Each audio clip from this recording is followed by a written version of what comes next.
well, about 3 years ago, we created some links with the university through some meetings that were had after some sudden unexpected deaths at the university.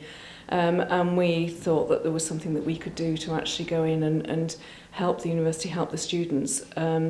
Obviously, the university does have support systems in place for the students, but they have their open door service, which is there for people struggling with their mental health. But we felt that perhaps we could provide something that was in the middle ground, so and also perhaps to relieve some of the pressure off college staff and tutors and so on, who are obviously dealing with a whole load of stuff. We thought it might be quite helpful if we could actually go in and help. But rather than saying this is what we're going to do to help, we approached the university to say, you know, we'd love to come in and help you.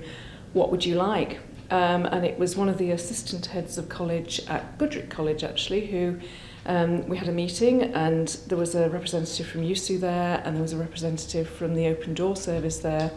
And they said what they would really like is a drop-in service at the university. So effectively, Samaritans bringing ourselves to the university, providing the same safe space that we do outside of the university in our branch, but where students could come and see us and where we're a little bit more accessible.